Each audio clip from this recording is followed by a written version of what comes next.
que vous ne voulez pas, vous, que les gens partent avec des bestiaux, avec des chameaux, avec des moutons, avec des chèvres, et que vous rentriez chez vous avec le messager de Dieu? Je le jure, par celui qui détient mon âme entre ses mains, que si les Ansar prenaient une voie, un chemin, et que le monde entier, tous les autres gens, prenaient un autre chemin, je prendrai le chemin des Ansar. Je suis des vôtres et vous êtes des miens. Seigneur, prends en miséricorde les Ansar, ainsi que les enfants des Ansar, ainsi que les enfants des Ansar. Et le prophète ne put finir son propos sans que l'ensemble des personnes alors présentes se mettent à pleurer à chaudes larmes. Que la paix soit sur vous, toujours ensemble, sur les pas du prophète de l'humanité. Nous méditons, nous réfléchissons, nous tirons des enseignements qui nous permettent de mieux nous guider dans cette vie, aujourd'hui, maintenant, à notre époque. Le nord de l'Arabie présente des risques. Le sud du Hijaz est aujourd'hui protégé. 2 semaines après la victoire du prophète sur lui la paix à la Mecque, vous le savez, a eu lieu la bataille de Hunayn, où les tribus de Thaqif et des Hawazin s'étaient rassemblées contre le prophète sur lui la paix. En réalité, la bataille de Hunayn et sa victoire n'est que la conséquence de la victoire de la Mecque, puisque les différentes villes et tribus qui étaient aux alentours de la Mecque et au-delà vers le sud du Hijaz devaient d'une manière ou d'une autre être concernées par la défaite des Quraysh et la conquête par l'islam de la Mecque. Nous avons vu déjà tout cela. Le prophète retourne avec ses compagnons à Médine. L'alliance de Médine. Médine elle-même est devenue une grande capitale. La capitale d'un territoire étendu et le lieu de rencontre, de rendez-vous de tout un tas de personnes, de personnalités, de tribus, de délégations. Le prophète sur lui la paix reste 6 mois à peu près. Il organise, il enseigne, il éduque, il s'occupe de ses enfants, de ses épouses, il s'occupe de ses amis, une grande famille. Il est le chef d'une nation naissante. Il met en place les stratégies, il administre, il organise, mais toujours avec le cœur empli du souvenir du divin, de ces nuits qui sont l'écho de ces belles récitations du livre qui est le printemps de son cœur. Il est guidé par cela, il est orienté par cela. Mais vers le nord, il y a des risques. Byzance a pris les nouveaux territoires, plutôt les anciens territoires que les Perses avaient, rappelez-vous, en 614, réussi à arracher à l'empire de Byzance. À proximité d'Al-Hudaybiyah, déjà, en l'an 6, Khosrow II, l'empereur perse, avait été pourchassé par Héraclius, l'empereur romain. Ce dernier avait réussi à vaincre à Ninive l'armée perse. La capitale était encerclée et bientôt Khosrow II, l'empereur, allait devoir fuir dans les montagnes avec une partie de sa garnison qui finira par le trahir et l'assassiner, le tuer. Héraclius réussit à récupérer la Sainte Croix sur laquelle, selon eux, Jésus avait été crucifié. Quelle victoire immense! Il rentre enfin dans sa capitale, couronné de succès. Entre-temps, l'armée byzantine est quelque peu réduite pour des questions financières et la province du Cham et la province de l'Égypte est en train d'être complètement réorganisée. Des garnisons sont relevées et réinstallées, ça et là. Une première guerre, rappelez-vous, une bataille a eu lieu, c'est la bataille de Mu'ta, où un gouverneur, sous le commandement des Byzantins, s'en était pris à l'émissaire du prophète sur lui la paix, et cela avait valu à ce que le prophète envoie 3000 hommes pour répondre à cet affront, pour venger la mort de ce compagnon qui avait été tué. Nous savons de quelle manière est-ce que cela s'était terminé. Khalid ibn al-Walid, reprenant le commandement de l'armée, a pu se retirer avec l'armée et revenant vers le prophète sur lui la paix à Médine, où les cris les ont accueillis en les traitant de lâches, de fuyards, et le prophète sur lui la paix d'indiquer la stratégie future. Non, ce ne sont pas des fuyards, ce sont plutôt ceux qui vont recommencer, ils vont y retourner. Le prophète sur lui la paix entend donc que les Byzantins, de par les informations qu'il reçoit à travers les caravanes qui viennent et les informateurs qu'il a mis ça et là sur l'ensemble du territoire, il entend que l'armée byzantine est en train de se réorganiser.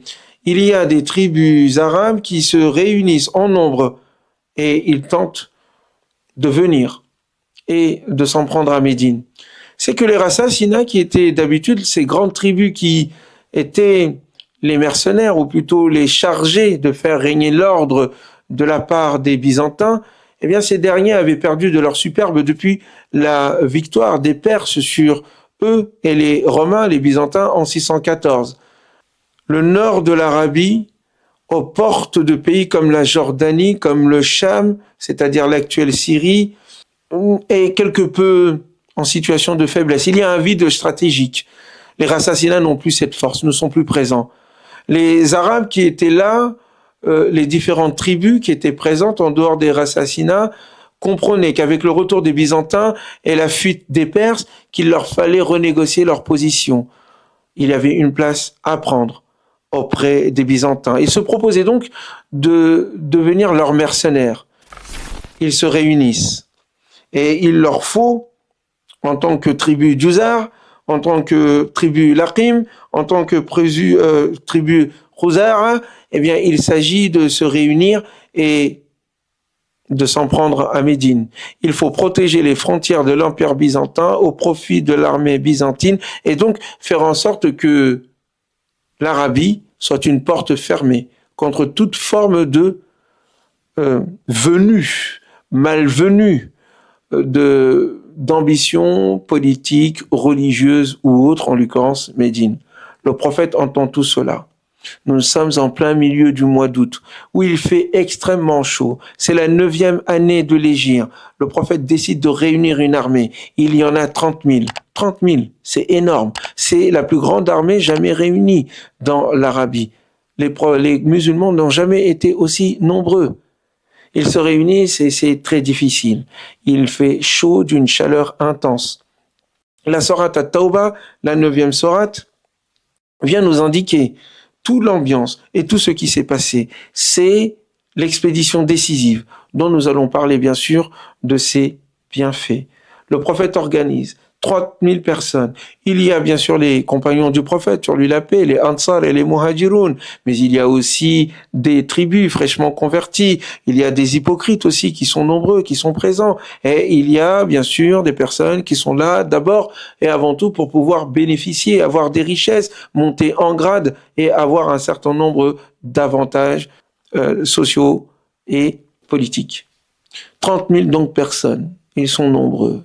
Et beaucoup d'hypocrites, en conséquence, vont fomenter des complots, ça et là. Et il s'agit pour le prophète Mohammed sur lui la paix et des compagnons, enfin, de se diriger vers ce problème interne que sont les hypocrites.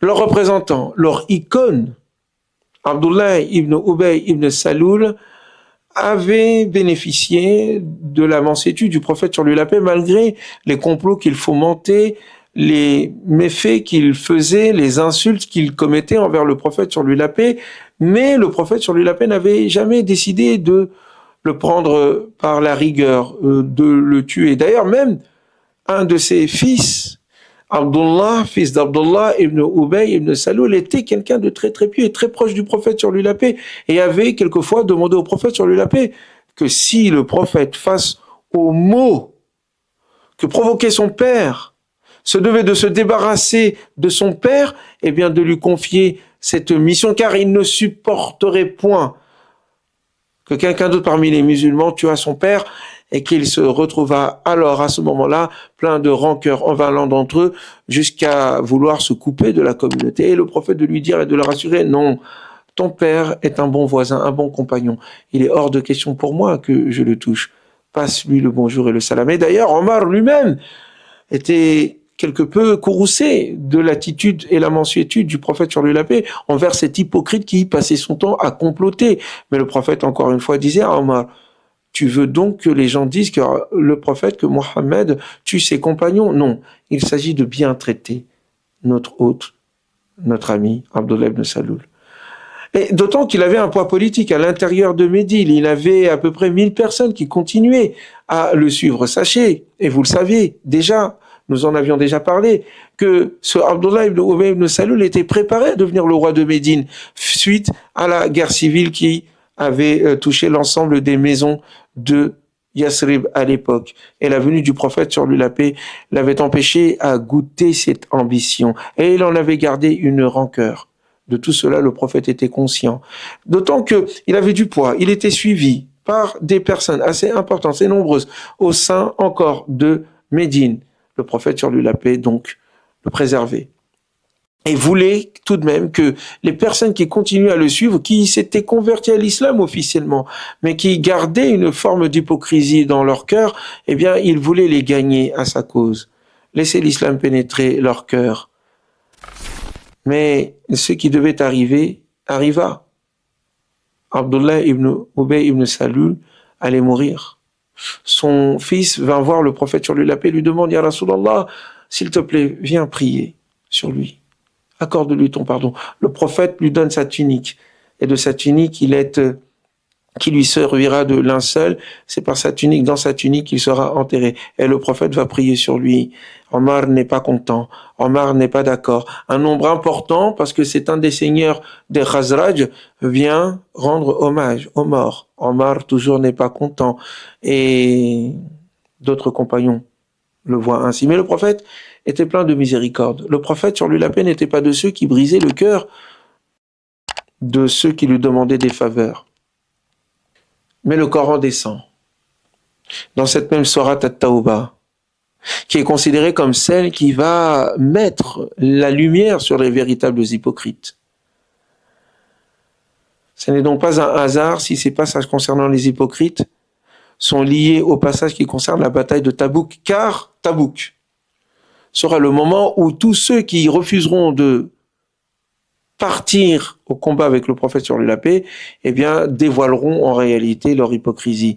Le Coran descend, demande au prophète Mohammed sur lui la paix de ne plus jamais se tenir debout sur la tombe de l'un d'entre eux et de ne point demander le pardon pour l'un d'entre eux et de ne point prier sur l'un d'entre eux. Jamais, jamais, jamais, jamais, jamais. Tu peux le faire 70 fois, moins ou plus, jamais Dieu leur pardonnera. La bataille va avoir lieu, mais ça n'est pas une bataille, c'est une expédition. Il fait extrêmement chaud. C'est terrible. Les compagnons se mobilisent. Le prophète veut prendre l'initiative. Il est hors de question de laisser l'armée byzantine avec ses mercenaires s'en prendre à Médine. Mieux vaut aller à leur rencontre et les retrouver là-bas. En réalité, ce n'était pas vraiment les Byzantins eux-mêmes, les Romains eux-mêmes qui voulaient attaquer Médine. Il y avait de grands rassemblements qui avaient effectivement eu lieu, mais c'était des rassemblements qui se faisaient pour le couronnement, plutôt le triomphe d'Héraclius, dont son entrée à Jérusalem, maintenant sous l'autorité et la domination des Romains, des Byzantins, et qui n'est plus sous la domination de leur adversaire et ennemi qui étaient les Perses. Et donc, de grandes mobilisations avaient eu lieu à l'époque et beaucoup de marchands et un certain nombre de personnes qui donnaient des renseignements au prophète Mohammed sur lui la paix avaient cru qu'il s'agissait d'une organisation militaire qui s'apprêtait à les attaquer. Le prophète n'était bien sûr pas au courant de tout cela. Et encore une fois, il est celui qui prend l'initiative, même face à la toute-puissance, même face à la grande puissance qu'est l'Empire romain et son expérience dans le combat. Ils s'en vont très très loin, au-dessus, vers le nord. proche des frontières actuelles de Jordanie. Et il s'arrête devant un puits qui s'appelle Tabouk. Les tribus qui s'étaient réunies, effectivement, et qui commençaient, en tant que mercenaires, à se rassembler pour pouvoir aller attaquer Médine, prirent peur. Une armée, 30 000, qui a l'audace de venir s'en prendre à l'Empire romain, à l'Empire byzantine, n'est pas une armée à prendre à la légère. D'autant que le message, encore une fois, continuait d'être envoyé envers les différentes poches de tribus qui n'avaient pas encore reconnu l'autorité de Médine et l'autorité du prophète sur lui la paix. Et il s'agissait pour eux de comprendre que désormais, Mohammed sur lui la paix, les musulmans, les compagnons et Médine étaient invincibles au sein de la péninsule arabique et qu'il ne fallait en aucun cas avoir un quelconque espoir contre une forme de révolte et de capacité à pouvoir renverser l'hégémonie de Médine. Il fuit dans le nord, en haut, c'est-à-dire les différentes tribus dont nous venons de parler qui se proposaient d'être des mercenaires pour l'empire de Byzance. Ils n'ont pas osé affronter le prophète Mohammed sur lui la paix. Le message est envoyé donc. Et 2 conquêtes stratégiques ont lieu. Encore une fois, nous sommes à 1200 mètres de distance de Médine. C'est extrêmement loin. Des principautés qui sont présentes tombent sous l'autorité des musulmans. Vous avez Dawmatul Jandal, qui est une principauté, ainsi que la principauté de Hila, qui entre dans le giron des musulmans. Ils sont chrétiens. Les responsables, les chefs qui sont présents là-bas sont chrétiens. Dawmatul Jandal, son commandant, son chef, son amir, est fait prisonnier par Khalid ibn al-Walid. Le prophète l'accueille très bien. Et il finit par accepter l'islam. Et le prophète le remet à la tête de sa principauté. Et enfin, l'un de ses responsables. Hila, qui est une ville chrétienne, a comme dirigeant aussi un chrétien, qui reste dans son christianisme, mais qui accepte l'autorité du prophète sur lui la paix et de rentrer dans l'alliance de Médine. Les chrétiens sont touchés. Ils ont une doctrine religieuse qui n'est pas celle des catholiques byzantins. Et ils voient les Byzantins comme étant des personnes étrangères qui les ont colonisés, bien qu'ils partagent la même religion. Et ils voient dans ce prophète arabe déjà le comportement d'un homme de principe, d'un homme honnête, d'un homme sage et fin politique. Et ils voient qu'il partage avec lui les mêmes principes, certes, s'il s'agit de l'islam, mais l'islam porte des principes qui ressemblent aux leurs. Et ils voient en lui quelqu'un de bien plus favorable. Comme dirigeant, c'est l'un d'entre eux que ces Romains qui sont venus de derrière la Méditerranée les envahir. Le charme de l'islam, ses recommandations, la mansuétude du prophète sur lui la paix et sa puissance séduisent ces peuples-là. Ils seront d'une grande utilité plus tard lorsqu'il sera question de la conquête et de la libération de toute la Syrie, de toute l'Égypte et bien sûr de Jérusalem, Al-Quds. Le prophète revient.